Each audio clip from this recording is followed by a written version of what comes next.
আসসালামু আলাইকুম ওরহমতুল্লাহ। অনেক দিন আগের ঘটনা, ইসলামের স্বর্ণযুগে যখন বাগদাদ ছিল জ্ঞান, সভ্যতা আর বাণিজ্যের কেন্দ্র, সেই সময়ের একটি ঘটনা। বাগদাদের এক প্রান্তে বাস করত এক যুবক। সে ধনী ছিল না, গরিবও না, কিন্তু তার জীবনে ছিল এক অদ্ভুত পরীক্ষা। তার নাম ছিল হাসান। হাসান ছোটবেলা থেকেই আল্লাহর উপর ভরসা করতে শিখেছিল। তার বাবা তাকে বলতেন, মানুষ চেষ্টা করবে কিন্তু ফল দেবে আল্লাহ। এই কথাটা তার হৃদয়ে গেঁথে গিয়েছিল। হাসান বড় হয়ে ব্যবসা শুরু করল। ছোট্ট একটা ব্যবসা, খেজুর আর শস্য বিক্রি করত। প্রথমে তার ব্যবসা খুব ভালো চলছিল। মানুষ তাকে বিশ্বাস করত, কারণ সে কখনো মিথ্যা বলতো না, কখনো প্রতারণাও করত না। ধীরে ধীরে তার দোকান পরিচিত হয়ে উঠল। কিন্তু একদিন সব কিছু বদলে গেল। এক রাতে তার দোকানে চুরি হলো। সব মালামাল প্রায় শেষ। পরদিন সকালে সে দোকান খুলে দেখে তার সব পরিশ্রম যেন এক মুহূর্তে হারিয়ে গেছে।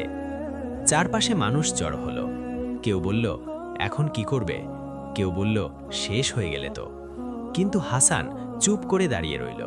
তার চোখে পানি ছিল, কিন্তু তার ঠোঁটে একটা কথা, আল্লাহ যা করেন ভালো জন্যই করেন। এই কথাটা সবাই শুনে অবাক হয়ে গেল, কারণ এই অবস্থায় সাধারণ মানুষ ভেঙে পড়ে, কিন্তু হাসান ভেঙে পড়ল না। সে সেদিন বাড়ি ফিরে গেল। তার স্ত্রী তাকে জিজ্ঞেস করল, কি হয়েছে? সে ধীরে সব বলল। তার স্ত্রী কিছুক্ষণ চুপ করে থাকল, তারপর বলল, তুমি কি আল্লাহর উপর ভরসা রাখো? হাসান বলল, হ্যাঁ। তার স্ত্রী বলল, তাহলে ভয় কিসের? এই কথাটা তার হৃদয়ে শক্তি দিল। পরদিন সে আবার বের হলো, কিন্তু এবার ব্যবসার জন্য না, কাজ খোঁজার জন্য। সে ভাবল, আমি আবার শুরু করব। সে বাগদাদের বড় বাজারে গেল। একজন ব্যবসায়ীর কাছে গিয়ে বলল, আমি কাজ করতে চাই। ব্যবসায়ী তার দিকে তাকালো, বলল, তুমি আগে কি করতে? হাসান বলল, আমি ব্যবসা করতাম, কিন্তু সব হারিয়েছি। লোকটি একটু হেসে বলল, সব হারিয়ে এখন কাজ করতে এসেছো? হাসান মাথা নিচু করে বলল, হ্যাঁ, কিন্তু আমি হার মানিনি। এই উত্তরটা ব্যবসায়ীর ভালো লাগলো। সে বলল, ঠিক আছে, তুমি আমার সাথে কাজ করো। হাসান কাজ শুরু করল। সে খুব মন দিয়ে কাজ করত। কেউ তাকে তদারকি করতে হতো না। কিছুদিনের মধ্যেই ব্যবসায়ী বুঝে গেল, এই ছেলে আলাদা। একদিন ব্যবসায়ী তাকে ডেকে বলল, আমি তোমাকে একটা দায়িত্ব দিতে চাই। হাসান বলল, কি কাজ? লোকটি বলল, এই মালগুলো তোমাকে শহরের বাইরে পৌঁছে দিতে হবে। এটা ছিল বড় দায়িত্ব, কারণ এই মালামালের দাম অনেক। হাসান কিছুক্ষণ চুপ করে থাকল, তারপর বলল, আমি চেষ্টা করব। সে মাল নিয়ে রওনা হলো। পথটা সহজ ছিল না। মরুভূমির রাস্তা, রোদ, ক্লান্তি সবকিছু মিলিয়ে কঠিন যাত্রা, কিন্তু সে থামল না। সে মনে মনে দোয়া করছিল, হে আল্লাহ, তুমি আমাকে সাহায্য করো। যাত্রার মাঝখানে সে এক জায়গায় এসে থামল। সেখানে কিছু লোক বসেছিল। তারা তাকে ডাকল, এই ভাই, একটু বসো। হাসান একটু দ্বিধায় পড়ল, কারণ তার কাছে মূল্যবান মাল আছে, কিন্তু সে তাদের দিকে তাকিয়ে বসে পড়ল। তাদের একজন বলল, তুমি কোথায় যাচ্ছ? হাসান বলল, আমি মাল পৌঁছে দিতে যাচ্ছি। লোকগুলো একে অপরের দিকে তাকালো। তারপর একজন হেসে বলল, তুমি কি ভয় পাচ্ছ না? হাসান বলল, কিসের ভয়? লোকটি বলল, এই পথে অনেক চোর ডাকাত থাকে। এই কথা শুনে তার বুক ধরফর করতে লাগল, কিন্তু সে নিজের ভিতর শক্ত হল। সে ধীরে বলল, আমি আল্লাহর উপর ভরসা করি। এই কথাটা শুনে তারা চুপ হয়ে গেল। কিছুক্ষণ পরে তাদের একজন উঠে দাঁড়ালো। সে হাসানের কাছে এসে বলল, তুমি কি সত্যিই ভয় পাচ্ছ না? হাসান বলল, ভয় তো আছে, কিন্তু আমার বিশ্বাস আছে। এই কথাটা শোনার পর চারপাশের মানুষগুলো কিছুক্ষণ চুপ হয়ে গেল। বাতাস যেন থেমে গেল। সেই জায়গাটা হঠাৎ অদ্ভুতভাবে নীরব হয়ে উঠল। তারপর তাদের একজন ধীরে ধীরে সামনে এগিয়ে এলো। তার চোখে ছিল গভীর দৃষ্টি। সে বলল, তুমি কি জানো আমরা কারা? হাসান কিছুটা অবাক হয়ে তার দিকে তাকালো। সে মাথা নাড়িয়ে বলল, না, আমি জানি না। লোকটি একটু হাসল, কিন্তু সেই হাসিতে ছিল কঠোরতা। সে বলল, আমরা সেই মানুষ যাদের কথা তোমাকে একটু আগে বলা হয়েছে। এই কথাটা শুনে হাসানের বুক কেঁপে উঠল। তার শরীর ঠান্ডা হয়ে গেল। সে বুঝে গেল এরা সাধারণ মানুষ না, এরা সেই ডাকাত দল যাদের ভয় মানুষ করে। তার হাতের মালামাল হঠাৎ খুব ভারী মনে হতে লাগল। তার মনে হলো এখনই হয়তো সব শেষ হয়ে যাবে। তার ভেতরে ভয় ঢুকে পড়ল, কিন্তু সেই ভয়কে সে প্রকাশ করল না। সে শুধু মাথা নিচু করে দাঁড়িয়ে রইল। লোকটি আবার বলল, তোমার কাছে যা আছে সব দিয়ে দাও। এই কথাটা ছিল সরাসরি আদেশ। হাসানের মাথায় ঘুরতে লাগল, এই মাল তো আমার না, এটা আমানত। আমি যদি এটা দিয়ে দিই, আমি কি বিশ্বাসঘাতক হব? তার ভেতরে আবার শুরু হলো এক যুদ্ধ। একদিকে ভয়, অন্যদিকে দায়িত্ব। সে চোখ বন্ধ করল। তার মনে পড়ল তার বাবার কথা, যা কিছু তোমার কাছে আছে সেটা আল্লাহর পক্ষ থেকে পরীক্ষা। তার ঠোঁট নড়ল, হে আল্লাহ, তুমি আমাকে সঠিক সিদ্ধান্ত নেওয়ার শক্তি দাও। সে চোখ খুলল, তারপর ধীরে বলল, এই মাল আমার না, এটা আমানত। ডাকাতদের নেতা তার দিকে তাকালো। তার চোখে এবার কৌতূহল। সে বলল, তাহলে তুমি কি তোমার জীবন দিয়ে এই মাল রক্ষা করবে? হাসান কিছুক্ষণ চুপ করে থাকল। তার হৃদয়ে জোরে ধুকফুক করছিল, কিন্তু তারপর সে বলল, যদি আল্লাহ চান আমি চেষ্টা করব। এই উত্তরটা সাধারণ ছিল না। একজন মানুষ যে এখন মৃত্যুর মুখোমুখি দাঁড়িয়ে, সে এমন কথা সহজে বলে না। ডাকাতদের মধ্যে ফিসফাস শুরু হলো। তাদের একজন বলল, এটা পাগল নাকি? আরেকজন বলল, না, এটা অন্যরকম। নেতা হাত তুলে সবাইকে চুপ করালো। সে হাসানের সামনে এসে দাঁড়ালো। তার চোখ সরাসরি হাসানের চোখে। সে বলল, তুমি কি আমাদের ভয় পাও না? হাসান সত্য লুকালো না। সে বলল, ভয় পাই, কিন্তু আমি আল্লাহকে বেশি ভয় পাই। এই কথাটা যেন বজ্রপাতের মতো পড়ল। চারপাশের সবাই নিস্তব্ধ হয়ে গেল। ডাকাতদের নেতা কিছুক্ষণ চুপ করে দাঁড়িয়ে রইল। তার মুখের ভাব ধীরে ধীরে বদলাতে লাগল। সে বলল, তুমি বলছো তুমি আল্লাহকে ভয় পাও? হাসান মাথা নাড়ল, হ্যাঁ। নেতা আবার বলল, তাহলে তুমি আমাদের ভয় পাচ্ছ না? হাসান বলল, আমি মানুষকে ভয় পাই, কিন্তু আল্লাহর ভয় আমার কাছে বড়। এই কথাটা তার হৃদয়ে গিয়ে লাগল। হঠাৎ করে সেই কঠিন মুখের মানুষটা নরম হয়ে গেল। সে পিছিয়ে গেল। তারপর সে নিচু স্বরে বলল, আমরা সারা জীবন মানুষকে ভয় দেখিয়েছি, কিন্তু আজ একজন মানুষ আমাদের সামনে দাঁড়িয়ে আল্লাহর ভয় দেখাচ্ছে। এই কথা শুনে অন্য ডাকাতরাও চুপ হয়ে গেল। তাদের চোখে একটা পরিবর্তন দেখা গেল। নেতা আবার সামনে এলো। সে বলল, তুমি যাও। হাসান অবাক হয়ে গেল। সে ভাবছিল, এটা কি সত্যি? নেতা বলল, আমরা তোমার কিছু নেব না, কারণ তুমি আমাদের কিছু দিয়ে ফেলেছ। হাসান অবাক হয়ে বলল, আমি তো কিছু দিইনি। নেতা বলল, তুমি আমাদের মনে আল্লাহর ভয় ফিরিয়ে দিয়েছ। এই কথাটা শুনে হাসানের চোখ ভিজে গেল। সে বুঝতে পারল, আল্লাহ তার জন্য এমন কিছু করেছেন যা সে কল্পনাও করেনি।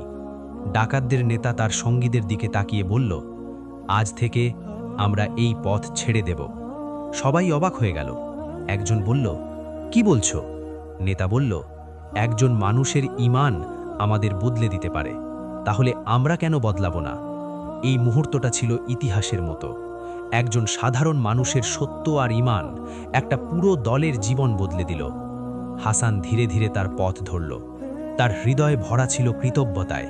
সে মনে মনে বলল, হে আল্লাহ, তুমি আমাকে রক্ষা করেছ। সে তার গন্তব্যে পৌঁছালো। মাল ঠিকভাবে পৌঁছে দিল। ব্যবসায়ী সব দেখে অবাক হয়ে গেল। সে বলল, তুমি জানো না তুমি কি করেছ? হাসান শুধু বলল, আমি কিছু করিনি, আল্লাহ করেছেন। হাসান যখন নিরাপদে ফিরে এলো, তার ভেতরে এক অদ্ভুত প্রশান্তি ছিল।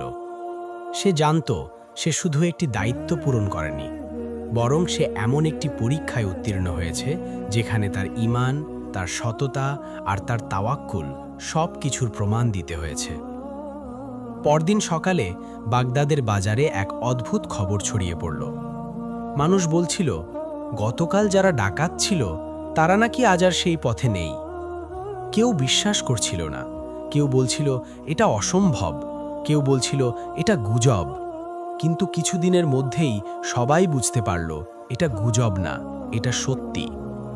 সেই দল যারা একসময় মানুষের ভয় ছিল, তারা এখন মানুষের সাহায্য করতে শুরু করেছে।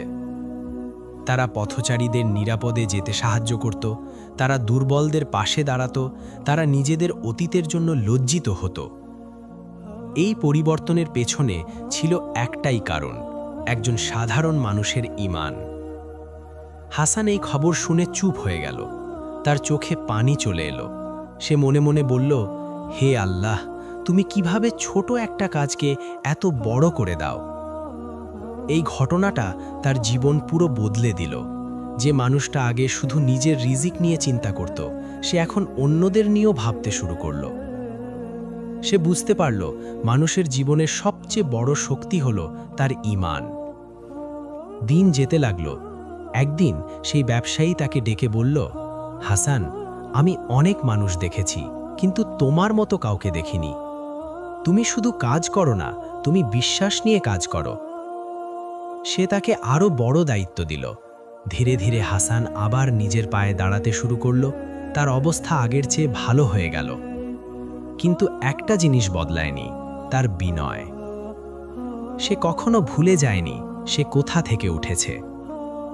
একদিন সে একই পথ দিয়ে যাচ্ছিল যেখানে সে ডাকাতদের সাথে দেখা করেছিল। আজ সেই পথ শান্ত। সে থেমে গেল।